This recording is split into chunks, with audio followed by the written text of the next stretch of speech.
guys, I just wanted to start this off. We're going to get back to basics with this training. So I'm going to do a quick overview on starting an opportunity in Command, and then starting a transaction in Command.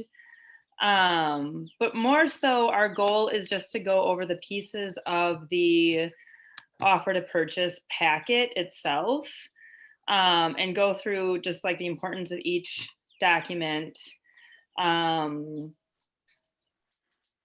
you know, kind of, yeah, like a basic overview of the offer to purchase packet. So for some of you guys, this might be, so I'm sorry, still admitting some people in here.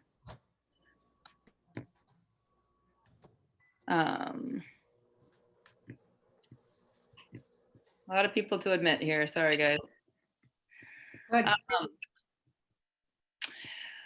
So for those who just joined, we're just doing like a very, very basic overview of the offer to purchase packet. So for some of you guys, this is probably going to be, you know, a refresher for you and not information that you necessarily need if you're experienced. This is definitely aimed at our very, very brand new licensees.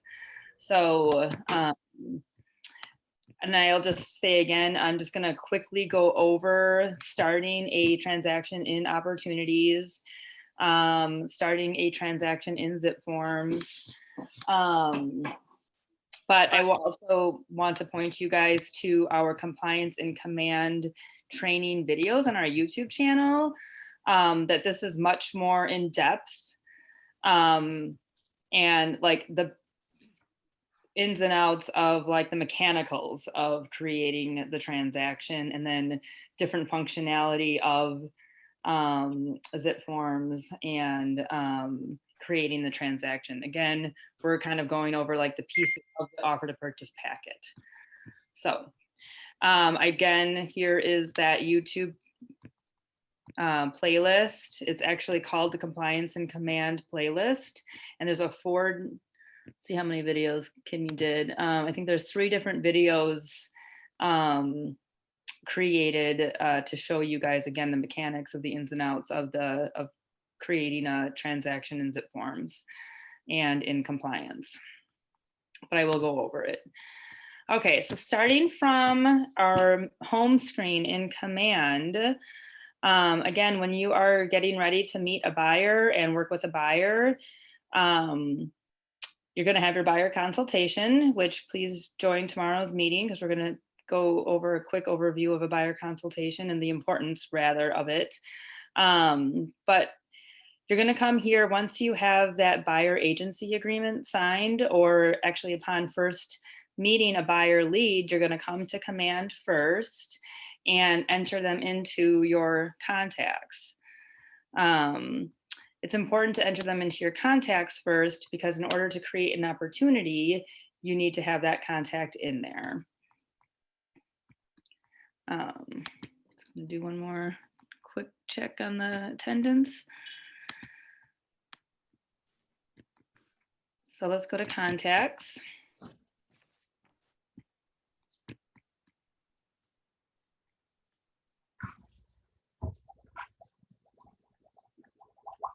Just show you all.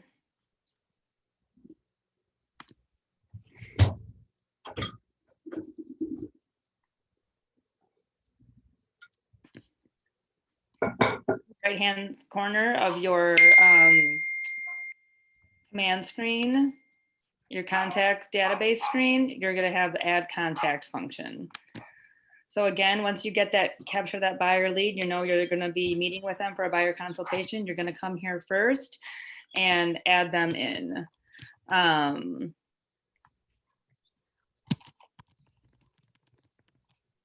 Full name, and then add in the information that you have for them. So email address, phone number. Again, I don't want to go through this in too much in depth. There are other trainings on the database management, but then you'll hit create. So now I've got a contact in there and I'm going to create an opportunity for them. I have run out of personal email addresses to use. Run out of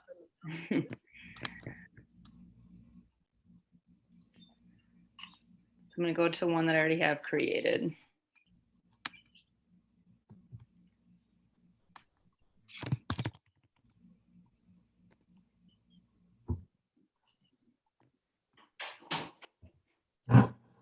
I highlight that contact, and then along the right-hand screen, you're kind of in their contact card with all of their information. So you've got their phone number that you entered, you got their email address that you entered, then you're going to create an opportunity for them. So I'm going to go ahead and on the right-hand side, you can do it right from this contact card, hit create opportunity. So this is going to ask you for the opportunity type. This is a buyer lead that I have captured. I'm going to fill in the required information. So opportunity phase, we're going to take this out of cultivate and we're going to put it in as active. Commission rate, you know, you may not know this yet, but 9 times out of 10, your commission rate is going to be 2.4%. In the opportunity stage, I'm going to move that out of searching. Actually, I'm going to keep it in searching. And I'm going to hit create.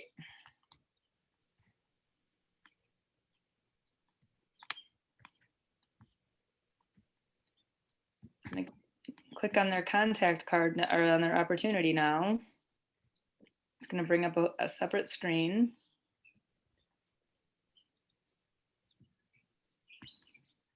And now we're in the new buyer's opportunity. So we've got our detail section, our buyer profile, and our document section. For right now, we're going to be focusing on the document section. Hello, hi, good afternoon. I am actually returning a call. I had a call You from can mute, please. Claudia Molina. Thank you. If I could ask you guys all to mute, I'll just mute you all. Okay. All right, so getting back to our document section.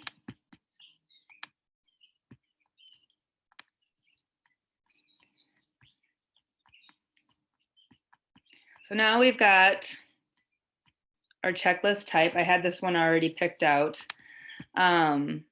But the first spot I would go is along the left-hand side to pick out what kind of buyer and what kind of transaction we're going to be working with. So we've got a residential, a condo buyer, a vacant land offer to purchase, or the outgoing referral. So right now, for the purposes of this training, we're going to act as if this is a single family home. But if you're working with a condo buyer, you're going to hit this checklist instead. And I can show you what that looks like. So now it has brought me to the different types of documents that I need for specifically for a condo buyer. I'm going to go back to residential though. And those are the checklist types that I want to work within. So under the consultation folder, these are the documents that we need for compliance under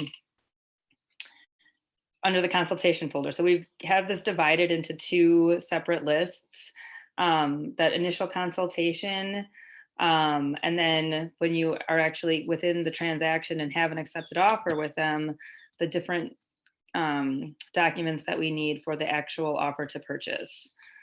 So going back to the consultation folder, once you have that consultation with your buyer client and you, you know, go through the ins and outs of the offer to purchase process with them, at that point too, hopefully you are introducing the concept of buyer agency with them. Again, for the purposes of this this training, assuming that you have gotten the buyer agency contract signed with them, this is where you are going to load it. This is a contract between the client and the firm. And for compliance purposes, we do need to review those buyer agency agreements. So again, we've got our buyer agency agreement. We've got our Keller Williams disclosure, which I'll move to and show you guys these in a second. If this is a referral, let's say you received this client from a friend agent that you know in Colorado, and they sent you this buyer lead. If this is a referral, you would put the executed referral form in this placeholder, and you can see that it's showed as optional. And then for the purposes of paying that agent, we need to collect their W-9 as well. So again, this is not in all cases, but in the cases only of a referral situation, you're going to grab that W-9 as well and load that here. So now getting it over to zip forms, you've got your command documents, or you got your command checklist created. And we're going to start your transaction in zip forms.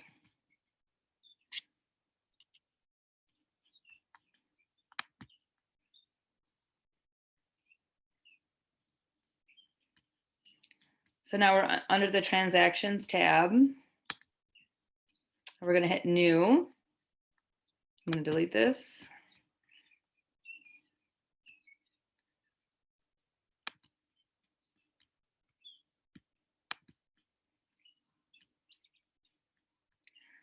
So again, under transactions, hit new. Again, we're working with an offer to purchase here. So new offer to purchase. You're going to name it.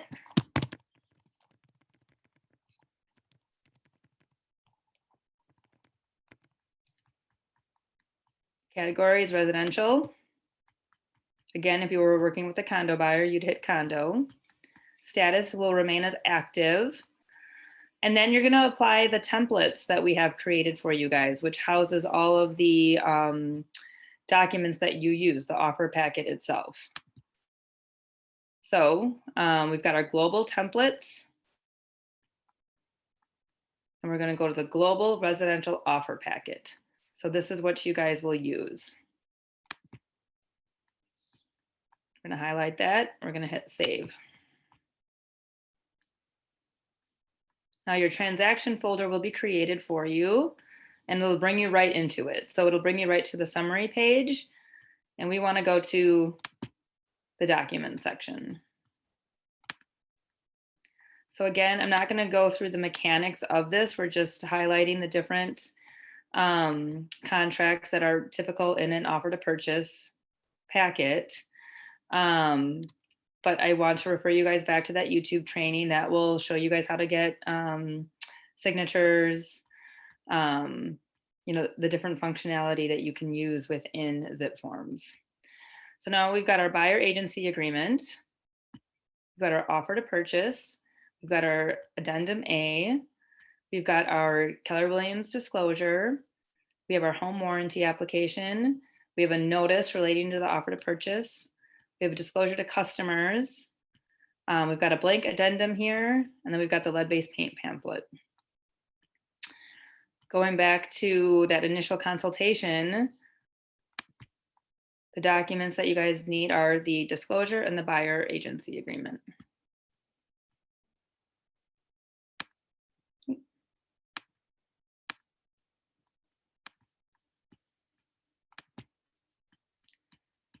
So best practice, you're going to get the buyer agency agreement signed.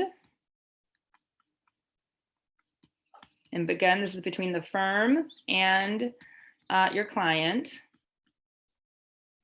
We're not going through the ins and outs of the buyer agency itself, but best practices, you're going to get this signed on initial consultation. And then you're going to get the KW disclosure signed at the initial consultation. So the KW disclosure, again, is for all clients and customers in that you work with at Keller Williams. This is a disclosure notice and addresses a few things. So this is a disclosure to disclose our business relationships with the following companies. In the state of Wisconsin, we need to make sure that all clients are and customers are aware of any business relationships with other companies. So that's Focus Title, and then the home warranty company, which is RWS. There's also a wire fraud and prevention notice on here. You see this disclosure a lot. You'll find it on the buyer agency agreement, and you'll also find it on the offer to purchase. We've addressed this topic in team meetings as well. We can't stress enough the importance of making sure that buyers, clients, customers, everybody understands that wire fraud is more prevalent. They're going to be working with their title companies and lenders directly to get those wiring instructions. And our communication to them is, we cannot forward this stuff to you guys. You'll obtain these wiring instructions directly from title companies and from lenders. This is also an authorization form and consent form for us to call and email our clients. This is a property information disclosure. Again, a disclosure that you guys will see in the offer to purchase and buyer agency agreement as well. Again, just buyers must independently confirm any information that they considered significant, and that like room dimensions are not verified and are may not be, or they're not verified, I should say. Just gonna leave it at that. Legal advice disclosure. Again, we're not attorneys. We cannot give legal advice. And then I skipped over on accident the inspection and property condition disclosure. So this is just our communication from Keller Williams notifying everybody of our recommendation for a home inspection. And there's also hold harmless language built into this as well. Yeah, just like to add at the beginning of the KW disclosure thing, when it lists the companies that KW works with, the title and warranty and all that, when you're explaining this, and you really should explain this to your buyer, it doesn't mean that they can't go to other places. All it's saying is there's a business relationship with Keller Williams and these LLCs or incorporations, and that the buyer can choose other entities, other title companies, whatever they want. But it's very important. It's a very important legal issue to make sure that it's disclosed who we do have a business relationship, but it doesn't mean that your clients have to use them. Awesome. Yeah, thanks for pointing that out. So again, in practice, you guys, you're going to get this buyer agency agreement signed and executed. You're going to get the KW disclosure signed and executed. Once you guys have those executed documents, you're going to come back to your command opportunity. You're going to load them. So I'm going to pretend this is executed.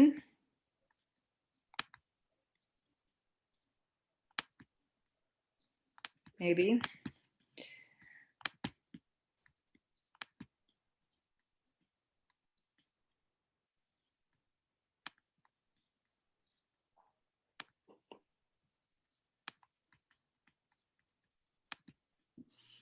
Sometimes it forms get finicky, and you'll discover that, and you're just kind of gonna have to like work around it. So I've got my buyer agency, executed buyer agency down here, ready for me to load into command, and it's literally just a drag and drop, assign.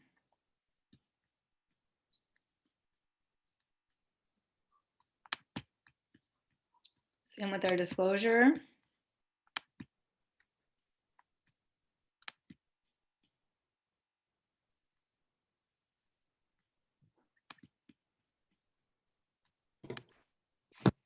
Add I have file. a quick question. Yes, please. So On the command thing where it says start a transaction, I know that like creates a zip room and everything. Do people normally use that, or do they typically just drag and drop like what you're doing? It depends on how new you are.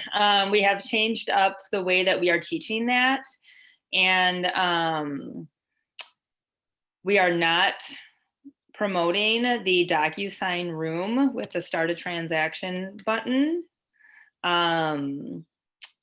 but doing the drag and drop directly from zip forms. And the reason why that is there's kind of there were some glitches that we found with some of the contracts, misplacing strike through lines. And just like kind of a few other glitches that we discovered after linking the DocuSign room. So now we're taking a step back, not really using the DocuSign rooms, though I say that because there are some agents who learned it that way and could still be using it that way. But anybody new coming into the company, we are disregarding the DocuSign room. So that training that I pointed you to, compliance and command training on YouTube, that's not going to be showing you the DocuSign room.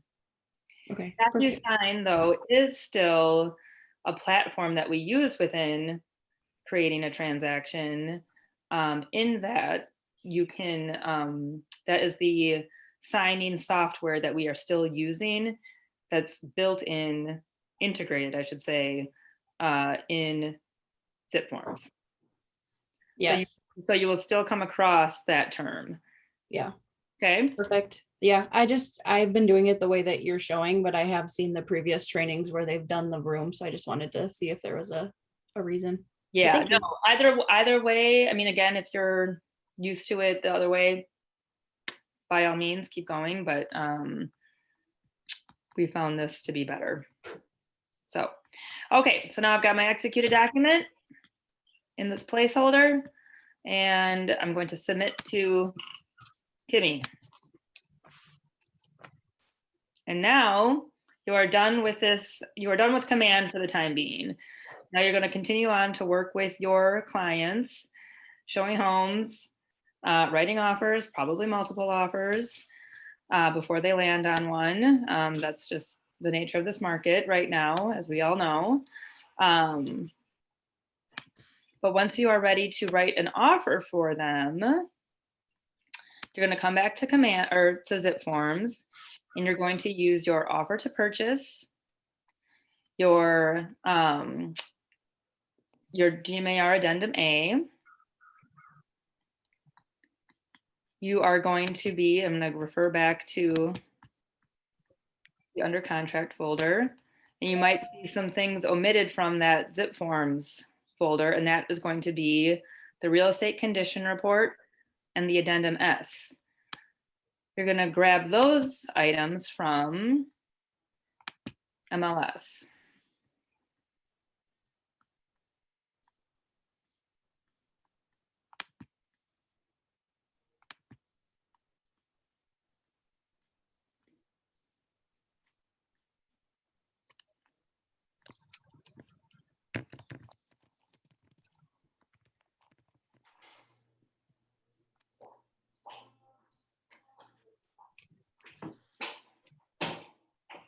Going back to the command checklist, you're using this as a guide. You're also going to be using your contract to close checklist as a guide. But we've got our MLS data sheet, our offer to purchase, and I'm looking at the required items right now. The GMAR addendum A, in your practice, you will be using this. It is not required though, to attach the GMAR addendum A or any addendum to an offer. But that is what we use in our market. We've got a placeholder for the counter offer. Again, this may or may not be used. We've got a placeholder for an amendment. This may or may not be used. It probably will be though, as you move through the transaction. Required, we have our real estate condition report. Another requirement, our inspection report. The addendum S, required for anything built before 1978. Our addendum TRID, not used very often. Gosh, Joni, I don't even know the last time. Do you know the last time that anyone used that? Well, in an offer to purchase, it's all incorporated now. We don't have to have the separate form added to it. And it's really the responsibility of the listing agent if the seller is foreign born, and the title company takes care of it. So as a buyer's agent, you really don't have to do much other than introduce the concept to your buyer. Right. Home warranty. So this is required. We need if either a copy of the invoice, if there is a home warranty as a part of the transaction, or the waiver if there's not. If a buyer does not choose to get a home warranty and the seller is not offering one, we still need to have the buyer waive. And the earnest money receipt. And then loan commitment. This is something you will retrieve or receive, I should say, as you move through the transaction. Cancellation agreement, like, only applicable if the transaction falls apart.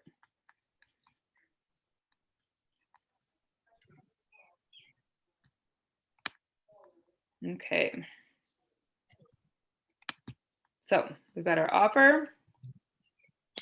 We got our addendum A. Then we're going to grab any documents from the MLS, namely the real estate condition report and the lead-based paint addendum. When you're getting ready to write an offer, you're going to go to consult the documents tab of the listing data. And you're going to grab everything.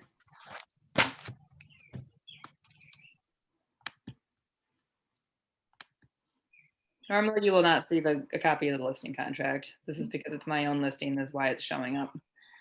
But in my practice, I grab everything that's in here.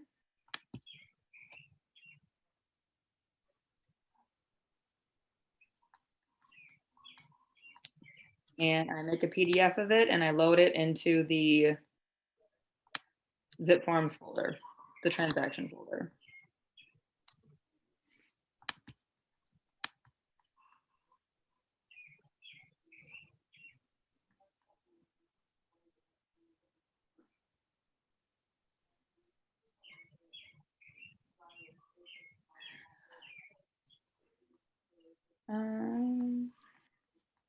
It's taking a while.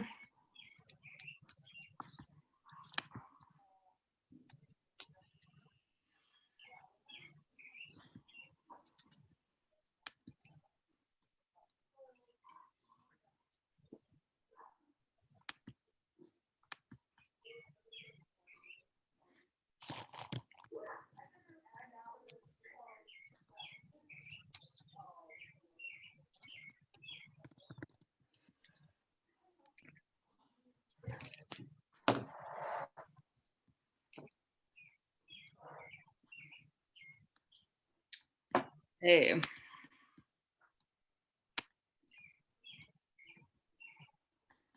So now I've got that saved on my desktop and I need to add it to the zip forms folder. So I'm gonna go to add doc. I'm gonna browse for document.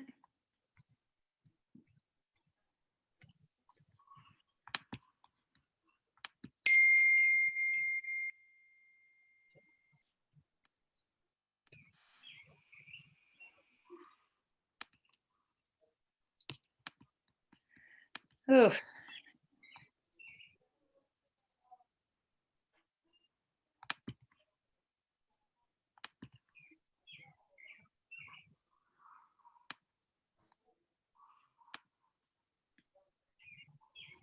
empty. Okay, this was just a glitch. Well, no matter.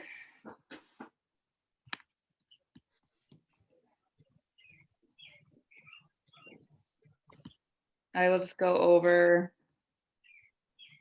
what's needed.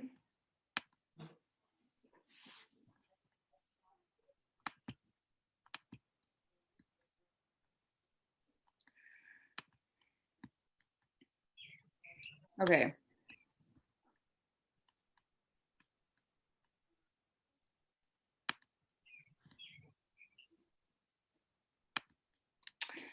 So, again, everything that you find in the documents section in MLS, you're going to make a PDF of that, put it in your transaction folder.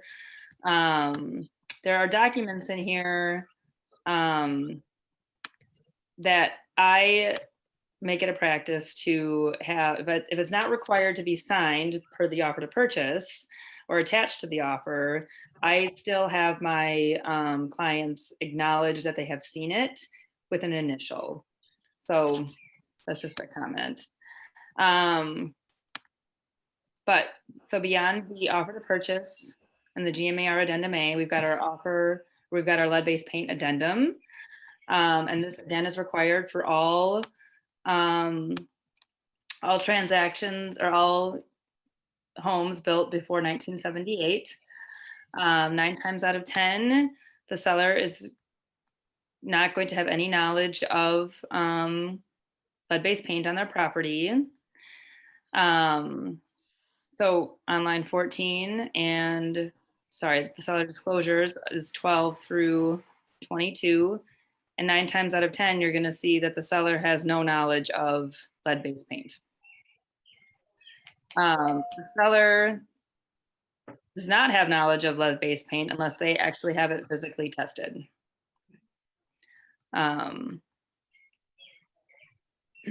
That's what actual knowledge is as opposed to knowledge. Yeah.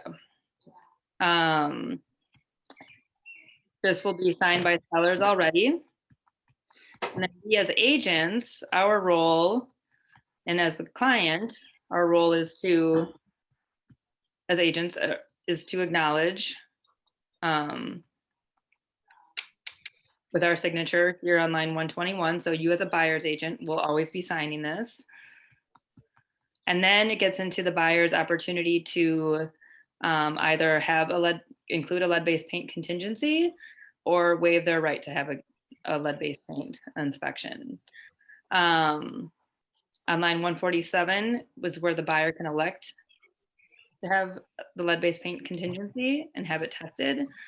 Or line 148, you're going to check mark the opportunity for lead-based paint inspection. Then the buyer is going to sign below. And that is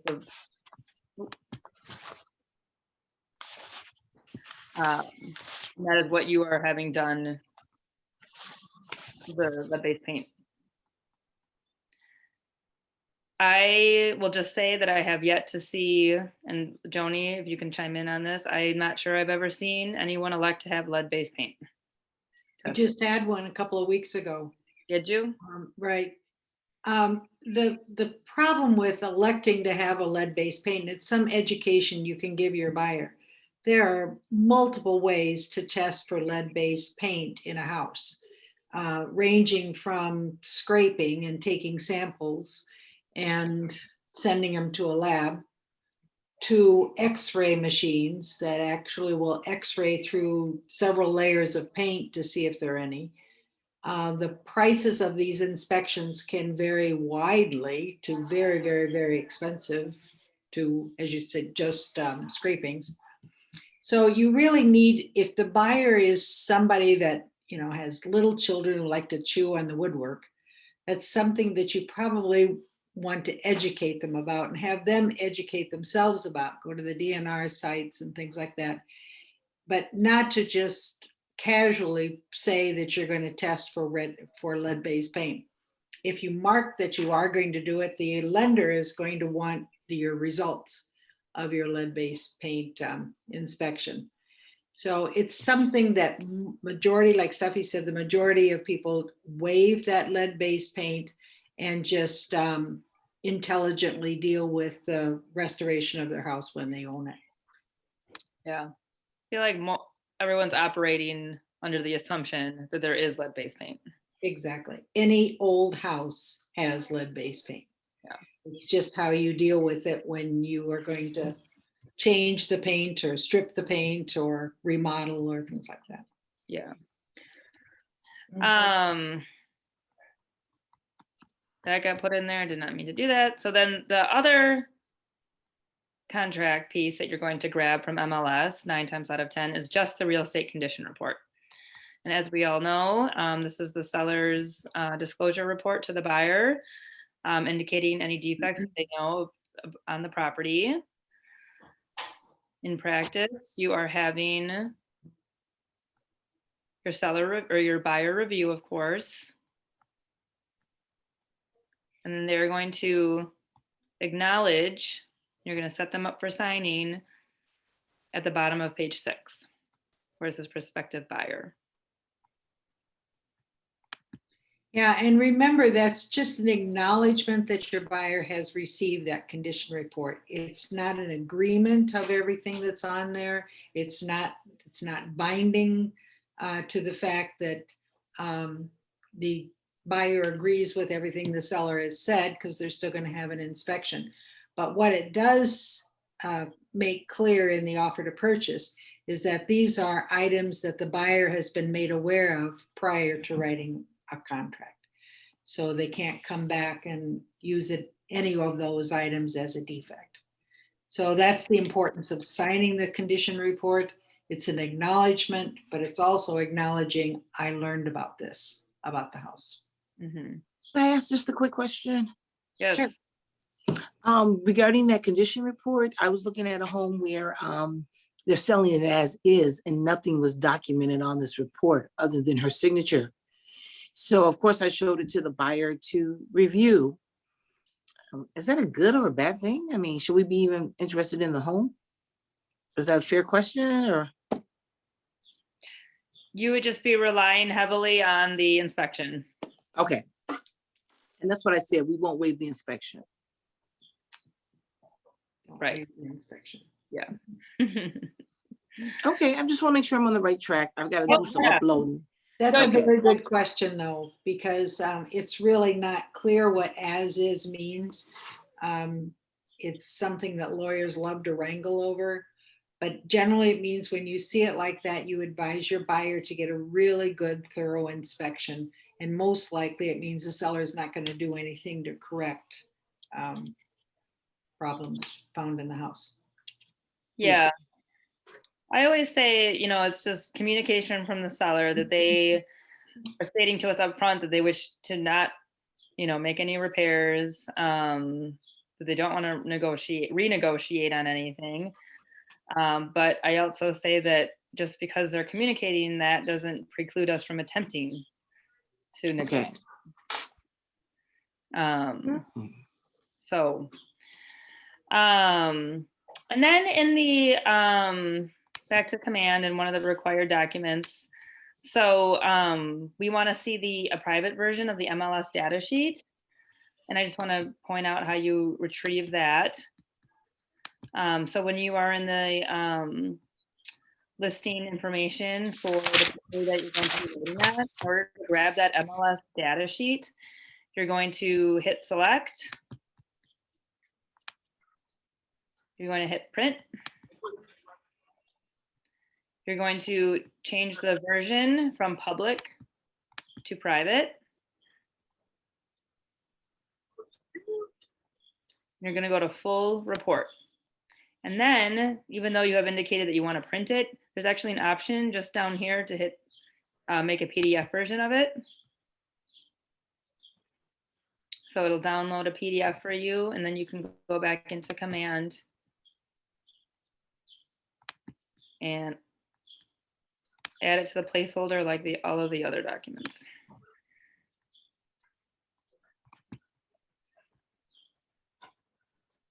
Okay. And it's very important to load the private version of the MLS data sheet of what we're looking for. And what accounting is looking for is to verify that sub-agent and buyer agent commission. We match that up against what we receive when we receive those commission checks. Hello. Okay.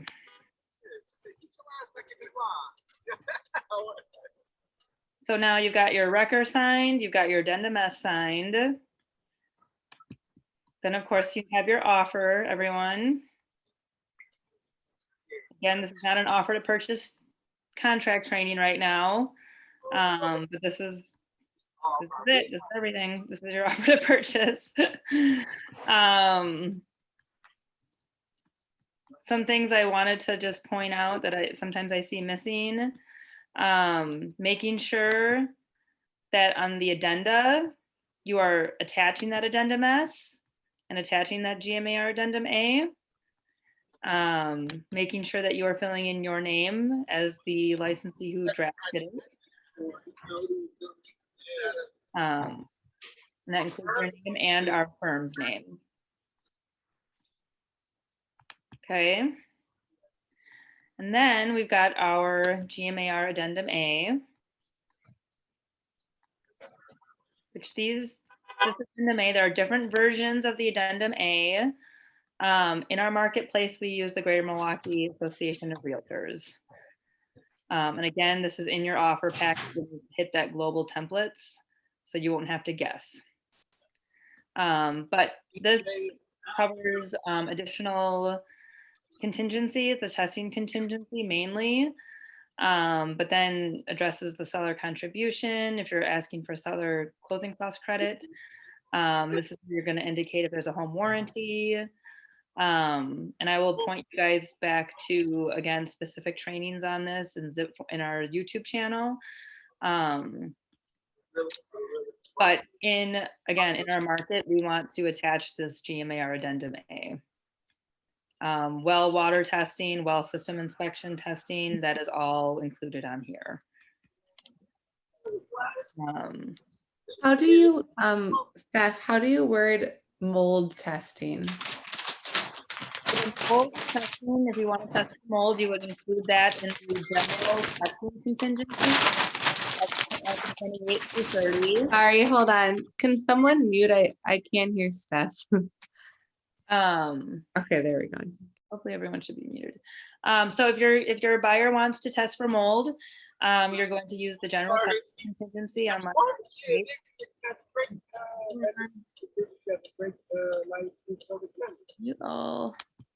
Yeah.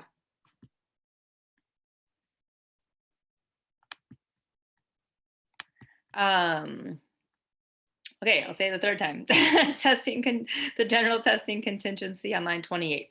So, and you have to write in specifically that they want to test for mold. Okay, so you really just have to put mold. There's no fancy way about it. Right. Okay. And just really quick, if they only want to test for mold, but they don't want to do an inspection, would it be NA in the inspection contingency and then check testing? Okay. Check mark this. Yep, they're two separate contingencies. So thank you. Yeah, I just have a one-off case and thought I would ask while we were on the topic. Yeah, no, should have said in the beginning. Any questions that anyone has? Please, this is the time for that.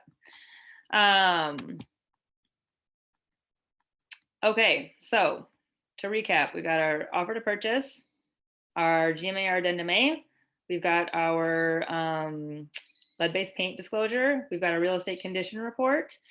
Those are the four main components of the initial offer to purchase that you are going to send along to the listing agent. And then anything else that's in the documents tab of MLS that you might want to include. A big example that I use are the seller improvement sheet. That's more popular, I'd say, in the last few years that people are including those. I always have whatever's in there, I'll have my buyer's initial just to acknowledge that they have seen it. And then your data sheet. I typically just include the data sheet along with the offer to purchase as well. And then of course your pre-approval letter if there's a mortgage involved, proof of funds letter if it's a cash offer. And then, but prior to all of that, you have gotten your buyer agency agreement signed and your KW disclosure. You got your initial offer off to the listing agent. kind of speaking to our market of the moment, the likelihood of that first offer after that meeting that first buyer getting accepted might not be too high. I just want to point out that once you have an executed offer, an accepted offer, that is when you will load those documents into this under contract folder. There's no need to load any unexecuted versions of these offers into Command until you have an actual executed offer. Because again, the likelihood of you having to write multiple offers for your clients is pretty high. You'll be wasting a lot of time. So back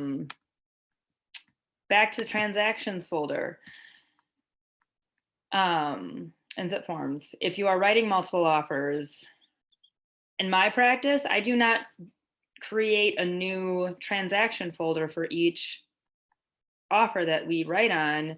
I'm just coming back to these versions and editing them. A comment about that is to make sure, you know, one contingency might be included on an offer that might not be included on the next offer. So, you know, make sure that you are really covering everything and editing this to its fullest. But no need to create a new transaction. I just use a buyer folder and use the same documents. I'm just going to quickly go over some of the other pieces that you might use. Biggest one being the addendum EC, which we have in here under our templates. So I'm going to go back real quick. It's labeled as blank addendum. Unfortunately, we cannot change that in order for it to read the addendum EC, but we have it prepared for you. You just need to plug in the pieces specific to the transaction, and then that's marked by X's here. So you've got, so anyway, this is here for you to use. The template is here. Okay. Another documents, oh, sorry, the home warranty application is here. If your buyer is waiving the opportunity to have a home warranty, you still need to get that filled out and signed by the client and upload that to Command.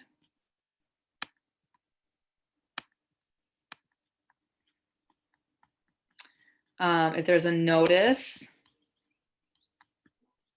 oh, and actually Kimmy has this in here already plugged in for loan commitment delivery.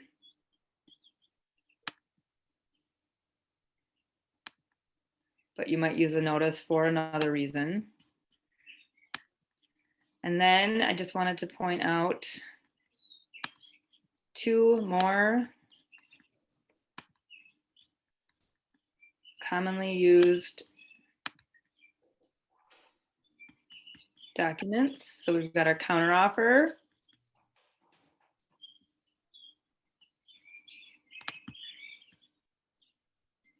And we have our amendment to the offer to purchase.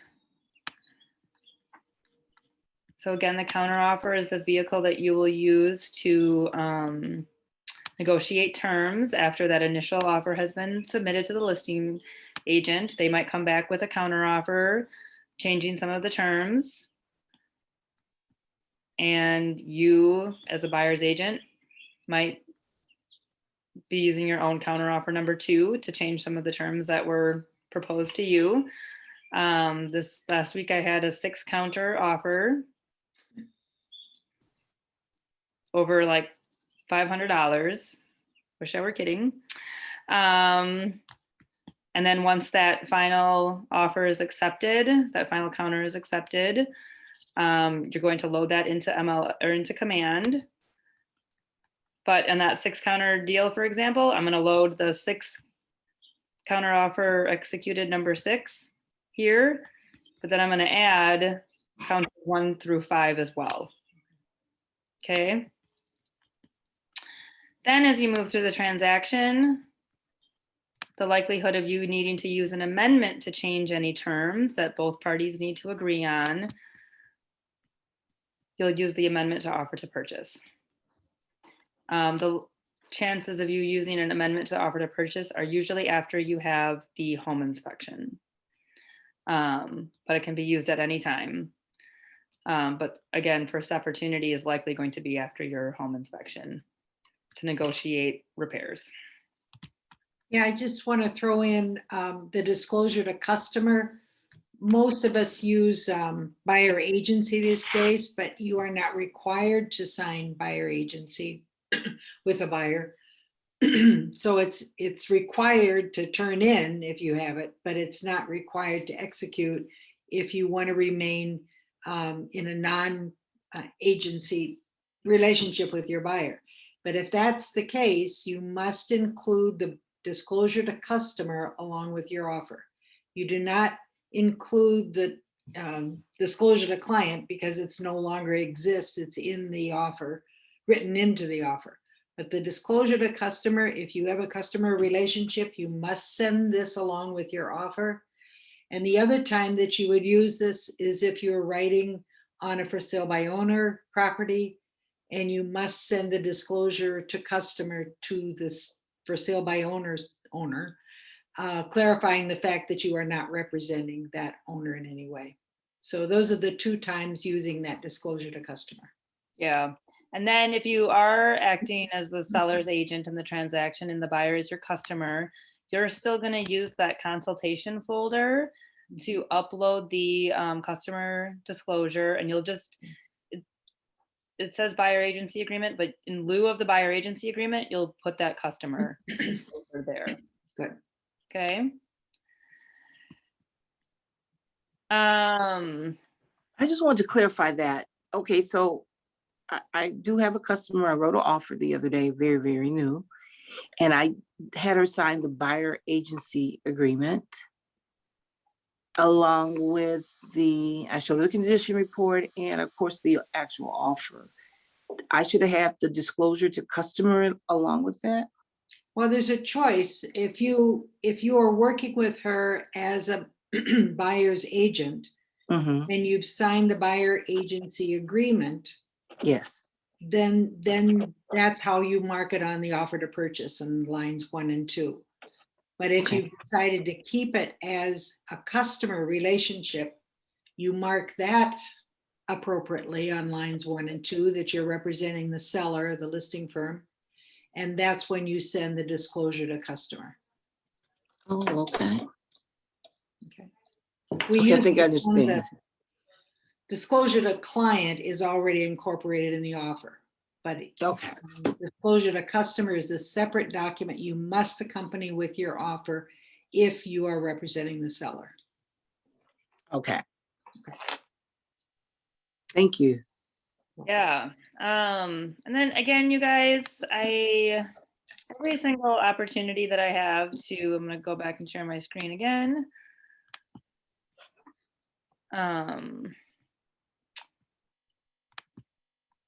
Share all that is amazing about the YouTube channel and just making sure that everyone is using this to its fullest.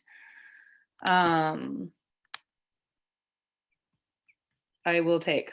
So, hi, I'm Karen Coffee, and I don't know. Not know when we started getting ads in, but here is again our YouTube channel.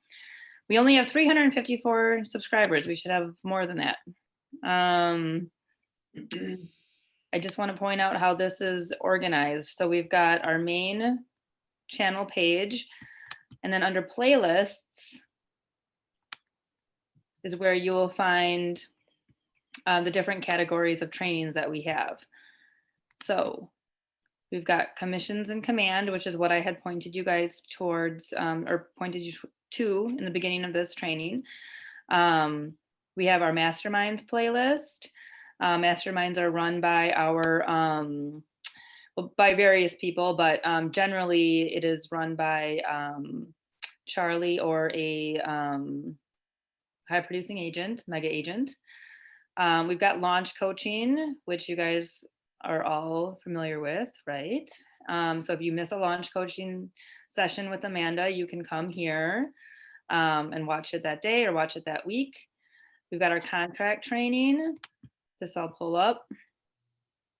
Awesome. Thanks for coming, you guys. I'm gonna pause. So, you know, all of the topics are here: inspection contingency, addendum O, the R and the escalation clause, just trainings on those pieces specifically. Please just, you know, when you don't know what to do with your time as a new agent, come here and look at our YouTube channel, okay? I'm going to show you next.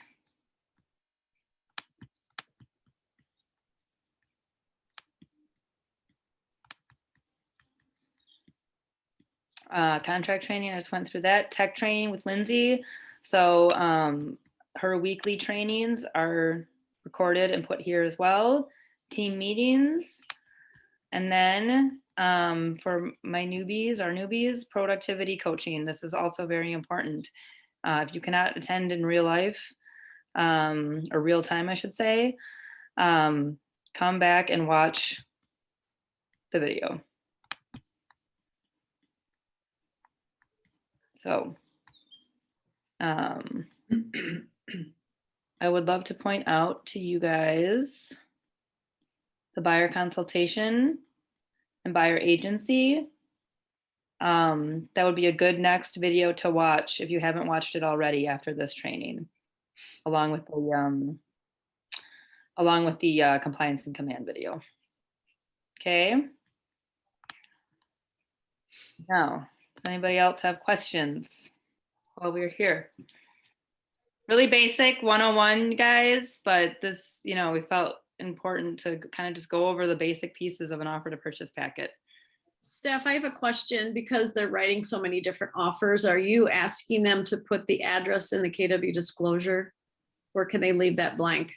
No, and oftentimes in any market, you may not know what you're going to be writing on, obviously, when you get that signed. So since I am having it signed at the buyer consultation meeting, then I'll put to be determined in that line. Okay. Yeah. Great. So you're okay with that? Excellent. Thank you. Yeah. Okay, I just wanted to clarify on that question. So it's only a one-time signature. It's not every time they put an offer on a property, that buyer's agency document. Does that make sense? The buyer agency agreement, you'll get signed once. Once, okay. So you're not having that signed each time a new offer to purchase is being signed. You're getting that at your initial consultation. That is the agreement between you and the firm, allowing you to work on behalf of your client. Mm-hmm. You know, that remains in effect for the term of the agreement. So typically 6 months.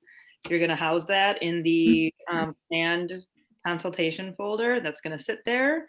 Okay. And then you're going to move on to the under contract folder. Again, once it's an executed offer to purchase.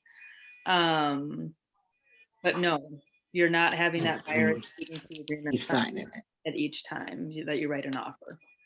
All right, thank you. Yeah. All right, what else we got?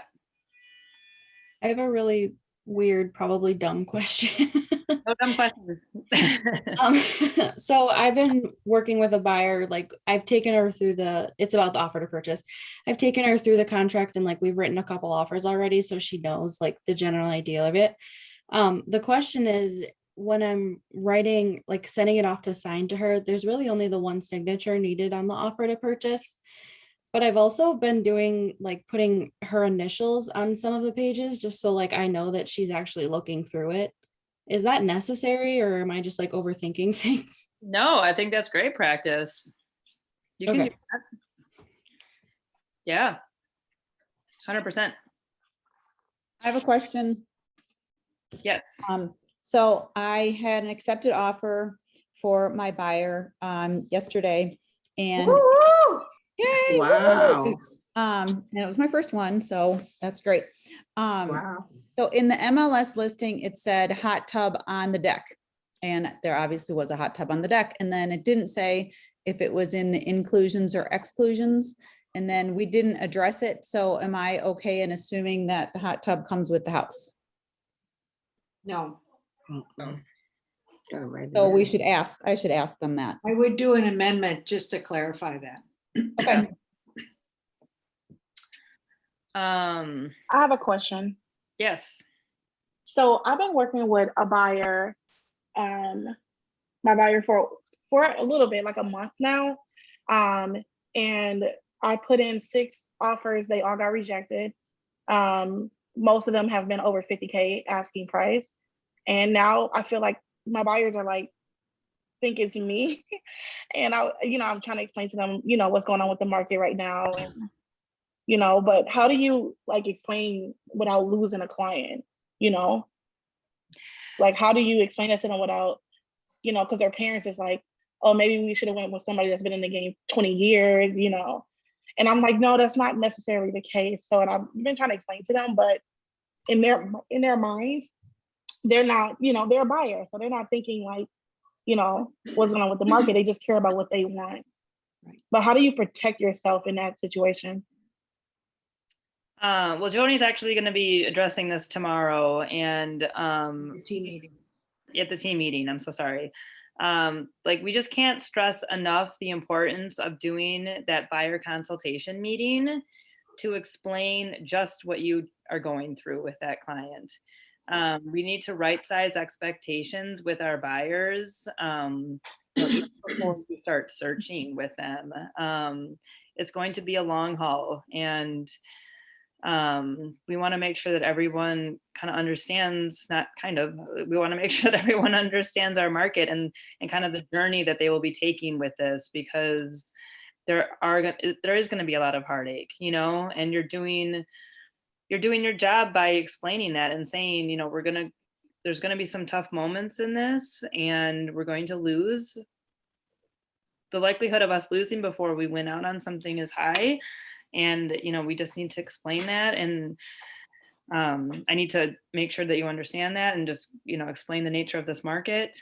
But yes, that is one way. And I think the most important way is to have that buyer consultation with your client and go through those things. And if Joni, if you want to add anything to that. Well, I'm just going to go through some of the specifics to ask in today's market in that buyer consultation. Another thing that I really don't have in the presentation for tomorrow, but it's important, is establishing authority. And it's really difficult sometimes for a new licensee to establish authority, what you're talking about. But you can, at the beginning, when you're educating your buyers, to establish authority, saying, this is my role, this is what you are choosing me to do for you as a buyer's agent. But then back it up with statistics. The charts that Charlie uses in the sales meetings are wonderful. Copy some of those. Get news articles that talks about what's locally happening, not across the country. But before they go out and start looking at the houses themselves, make them very educated about what this market is, that it's not personal to them. It's not your fault. It is the conditions of the market, and you're taking control. Is, I understand this is what we have to do in this market. Mr. and Mrs. Buyer, or Mr. Buyer, or Ms. Buyer, I want you to understand what it's going to take from you in this market. So from the beginning, you're the expert. They need to know the facts before they start making assumptions. A lot of buyers are going to make this personal and think, you could have done something better, or whatever. But establish that authority. Yeah, I agree with what you just mentioned, because I have been feeling like I don't have the authority in this situation. I feel like them and the parents kind of like stomped over me a little bit. Right. And I'm spending all night with them. I'm going to 10 o'clock at night showings, like 6 booked up in one day. And then I'm traveling around, I'm moving other people out the way for them, and it's not good enough. If I don't respond within 5 minutes, they're blowing up my phone, So it's a little frustrating, having this type of client, because they only care about buying a house right now. They don't care about what I got going on, So No, and that's number one thing to remember when you become a buyer's agent. Their wants are number one. Yep. You just have to say that, but you have to say, listen to me, I can help you get your wants or your goals, but we have to do it through this process. But it's tough. And as we know, in real estate, parents are always a strong authority, especially over their children buying homes. And when you all get to that point too, you will be an authority over your children's purchases. They can't help themselves, but you have to keep trying to direct it to the actual buyer and show them the statistics and the articles and everything that back up the condition they're in. And I've had multiple meetings with buyers, I mean, if you've got your initial buyer consultation, and as you move through this and you're not prevailing on anything, we've had check-ins with them, and just, your initial consultation is probably an hour, but I'll get back on a Zoom call with people and we'll just kind of recheck in with one another. I've been working with somebody for a little over a year, and it's really defeating.